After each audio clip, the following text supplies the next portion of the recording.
Fifth question. Next, fifth question ఏమంటే ఒక house wife house wife saved rupees 2.50 in buying an item on sale.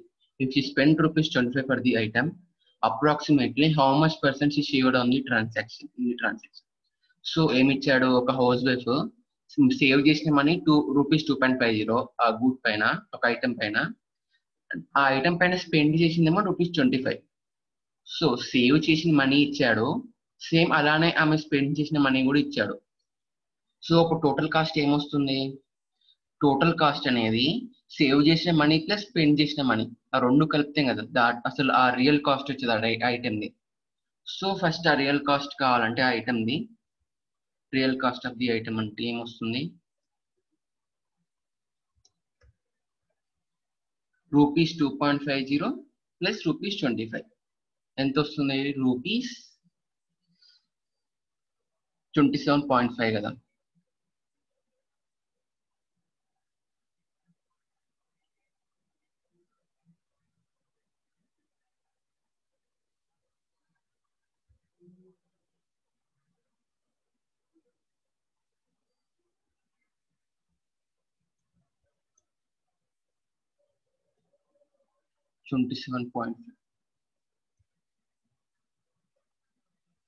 Real cost ఇది rupees 27.5. ఏం అడిగింది అందులో question లో, how much percent she saved in the transaction. అంటే ఆ percentage అంటే దేనితో కంపేర్ చేస్తాము, real cost of the item తోటి ఆ సేవ్ చేసిన అమౌంట్ ఎంతనో అలా కంపేర్ చేస్తాం. సో అందుకని నేను ఇక్కడ రియల్ కాస్ట్ రాశాను. సో సేవ్ చేసిందంతా 2.5 రూపీస్ సేవ్ చేశాడు.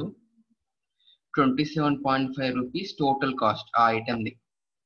సో 2.5% అంటే ఎంత పర్సెంటేజ్ సేవ్ చేసింది అంటే ఈ 2.5 అనేది 27.5 లో ఎంత పర్సెంటేజ్ అని అడుగుతున్నట్టు ఇండైరెక్ట్ గా. సో ఇది ఒక్కటి నేను డీటెయిల్ ఎక్స్ప్లెయిన్ చేస్తాను. నెక్స్ట్ ఇంత డీటెయిల్ ఎక్స్ప్లెయిన్ చేయను, చాలా స్ట్రేట్ ఫార్వర్డ్ వెళ్ళిపోతాను. సో 27.5 ని 100% అనుకుంటే ఇప్పుడు 1% కి ఎంత వస్తుంది, 100 డివైడెడ్ బై 27.5. ఇప్పుడు ఇది 1% కి 27.5 100/27.5. సో ఇప్పుడు 2.5 కి ఎంత పర్సెంటేజ్ వస్తుంది అంటే అప్పుడు ఏమని రాస్తాము, ఇప్పుడు ఇది 1 అవుతుంది. 100/27.5 ఈజ్ 1%. Sorry, not 1%. ఏమని రాస్తాము దీన్ని అంటే what ever it may be, ఒక యూనిట్ అంటే రూపీస్ 1 కి ఎంత పర్సెంటేజ్ అనేది, రూపీస్ 1 ఇది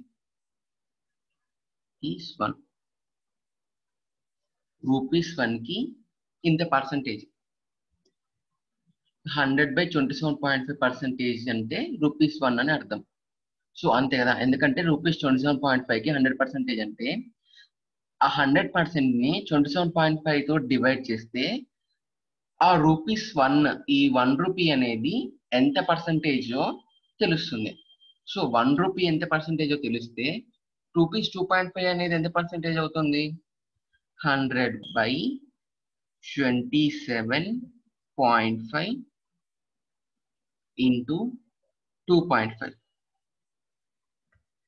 సో అప్పుడు ఏమొస్తుంది ఆన్సర్, 2.5/27.5 అంటే 1/11. So the answer is 100/11%. 100/11% means nothing but it is the value 9. Approximately the value is 9%. So ఇక్కడ అర్థమైంది కదా, 27.5 కి 100% అనుకుంటున్నా. ఇప్పుడు 1 రూపీకి 27.5 రూపీస్ కి 1% అయితే 1 రూపీకి ఎంత పర్సెంటేజ్, సో అందుకని 1 రూపీకి 100%/27.5.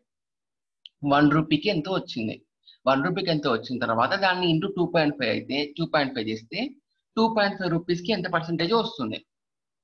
సో 100/11 అయింది అది 100/11 9%. సో 2.5 అనేది 27.5 లో 9% అంటే ఆమె అప్రాక్సిమేట్ గా 9% సేవ్ చేసింది ఆ ఐటమ్ ని బై చేయడంలో, ఆ housewife. Next Rajiv buy goods with worth of rupees 6,650. He gets a rebate of 6% on it. After getting the rebate, he pays sales tax at the rate of 10%. Find the amount he will have to pay for the goods. Sixth one. First ఎంత అన్నాడు? ఆ goods cost 6,650 అన్నాడు. 6650 total cost of the goods. అయితే ఏమిచ్చాడు? Rebate అంటే nothing but concession, discount ఇవ్వడం. Rebate 6% ఇచ్చాడు అని చెప్పాడు. సో రిబేట్ 6% పోయాక ఆ గూడ్స్ వాల్యూ ఎంత అవుతుంది? 6/100. 6% అంటే తెలుసు కదా, 6/100. నేను లాస్ట్ క్లాస్ లో చెప్పినట్టు 6/100 ఇంటూ 6,650. అంతే కదా, ఇది 100%. ఇది 6,650 100% అవుతుంది. 6%. 6 అంటే ఎంత? 6/100 ఇంటూ 6,650. ఆ వాల్యూ ఎంత వస్తుంది అంటే క్యాలిక్యులేట్ చేస్తే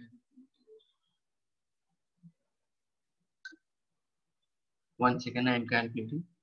6/100 into 6,650, 399 రూపీస్. సో 399 రూపీస్ అతనికి కన్సెషన్ వచ్చింది. 399 రూపీస్ కన్సెషన్ వచ్చిన తర్వాత టోటల్ కాస్ట్ ఎంత ఇప్పుడు ఆ గూడ్స్ ది? 6,650 మైనస్ 399.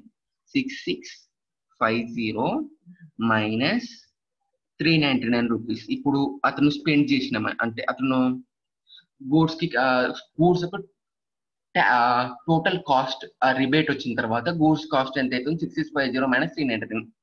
ఇలా అయితే ఈ రిబేట్ ఇచ్చిన తర్వాత నెక్స్ట్ ఏముంది అంటే sales tax 10%. So sales tax 10% అంటే ఇప్పుడు ఈ కాస్ట్ ఉంది కదా, ఈ కాస్ట్ పైన సేల్స్ ట్యాక్స్ పడుతుంది. ఎంతైతే తను స్పెండ్ చేస్తున్నాడో ఆ గూడ్స్ కి, ఆ స్పెండ్ చేసే దానిపైన ఈ 10% సేల్స్ ట్యాక్స్ పడుతుంది.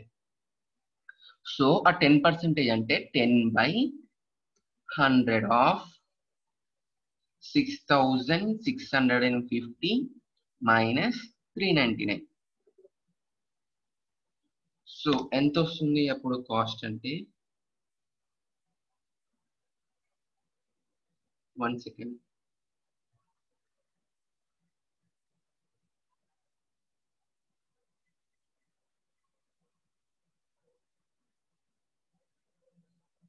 $6,650 minus 399.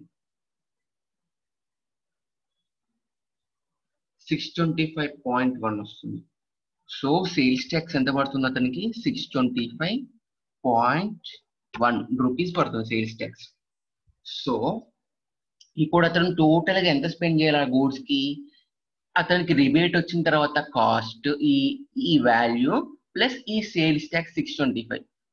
సో ఇదంతా టోటల్ గా చేస్తే వాల్యూ ఎంత వస్తుంది అంటే 625.1 ప్లస్ 6650 మైనస్ 399 ఎంత వస్తుంది? 6,876.1. 6,786.1. So total cost, so total amount అతను ఇప్పుడు ఈ గూడ్స్ కి పే చేయాల్సిన అమౌంట్ ఎంత అంటే 6,786 rupees. Next 7th question.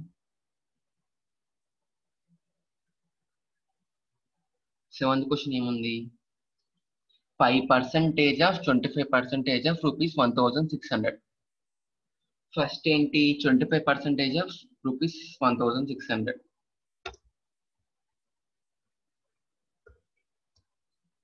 So direct రాసేయండి. 5% అంటే ఎంత? 5/100. 5/100 ఆఫ్ 25/100 ఆఫ్ 1,600. 25/100 అంటే 25% ఆఫ్ 1,600 అంటే దాన్ని మనము ఎలా రాసుకుంటాం? 25/100 ఇంటూ 1,600. 25% ఆఫ్ 1,600 అంటే కదా 25/100 ఇంటూ 1,600. లాస్ట్ వీడియోలో చూడండి ఒకవేళ మీకు డౌట్ ఉంటే ఏమైనా. సో ఇప్పుడు దాన్ని మళ్ళీ మనం ఏమని రాస్తాము, మళ్ళీ ఇప్పుడు ఈ టోటల్ వాల్యూకి ఏమని ఇచ్చాడు, 5% ఆఫ్ ఇది 5% ఆఫ్ ఈ బ్రాకెట్ లో ఉన్న వాల్యూని ఇచ్చాడు కదా. సో అందుకనే 5% మళ్ళీ నేనేమని రాసుకున్నా 5/100 ఇంటూ మళ్ళీ ఈ బ్రాకెట్ లో ఉన్న వాల్యూ. సో టోటల్ గా నేను ఇప్పుడు చేస్తే ఏమొస్తుంది నాకు అంటే 5 into 25 into 1600 by 10 power of 4. 5 into 25 into 16 into 10 power of 2. ఎందుకు 10 power of 2 రాస్తున్నా అంటే 1600 కదా, దాన్ని 16 into 100 రాస్తే 10 power of 2 100 10 power of 2 రాసుకోవచ్చు. బై 5/100 ఉంది, 25/100 ఉంది కదా, దీన్ని మనము ఏమని రాసుకుంటాము, 10 power of 4 అని రాసుకుంటాం. 10 to the power of 4. So అప్పుడు ఏమొస్తుంది, 10 power of 2 by 10 power of 2 10 power of 2 gets cancel numerator లో డినామినేటర్ లో. అప్పుడు ఏం మిగులుతుంది, 5 into 25 into 16 by 10 square వస్తుంది. 5 into 25 into 16 by 10 square. So మళ్ళీ ఇక్కడ 100, ఇక్కడ 25 into 16 ఉంది కదా, ఈ 25 into 4 ఇఫ్ ఈ 16 మనం మళ్ళీ 4 into 4 అని రాసుకోవచ్చు. అందులో 25 into 4 100, మళ్ళీ ఇక్కడ 4 into 5 20 ఉంటుంది. సో 25 into 4 100 న్యూమరేటర్ లో, మళ్ళీ కింద డినామినేటర్ లో 100 క్యాన్సిల్ అయిపోతుంది. క్యాన్సిల్ అయిపోయిన తర్వాత ఇక్కడ ఏం మిగులుతుంది, 16 లో నుంచి ఒక 4, మళ్ళీ ఇక్కడ ఇంటూ 5, 4 5 ఎంత 20. సో దీన్ని టోటల్ వాల్యూ ఎంత 20. So the answer is 5% of 25% of rupees 1600 is rupees 20. rupees 20. Next same 8th question కూడా సేమ్ అంతే, ఏం తేడా ఉండదు. 25% of 25%, ఇక్కడ ఆఫ్ అని రాయాలి, నేను మిస్ చేశాను. 25% of 25% వాల్యూ అడిగారు. సో అప్పుడు దాన్ని మనం ఏమని రాస్తాము, 25/100 ఆఫ్ 25/100 అంటే ఇంటూ 25/100 ఆఫ్ 25% ఆఫ్ 25/100. ఫస్ట్ ఈ 25% ని 25/100 అని రాసుకుంటే, ఈ 25% ని ఇప్పుడు ఇక్కడ ఏమొస్తుంది, 25% ఆఫ్ 25/100. మళ్ళీ 25% ఆఫ్ అంటే ఏమని రాస్తాము, 25/100 ఇంటూ ఈ వాల్యూ. సో ఇప్పుడు నేను ఇక్కడ సేమ్ అలానే రాస్తాను, 25/100 ఇంటూ 25/100. సో ఏమొస్తుంది, 25 into 25 ఏమవుద్ది 625. 625 by 10 power of 4. 625 divided by 10 power of 4. అప్పుడు ఏమొస్తుంది, టోటల్ వాల్యూ 0.0625. 8th కి సొల్యూషన్. నెక్స్ట్ ప్రాబ్లమ్స్ కి సొల్యూషన్ నెక్స్ట్ వీడియోలో చెప్తాను.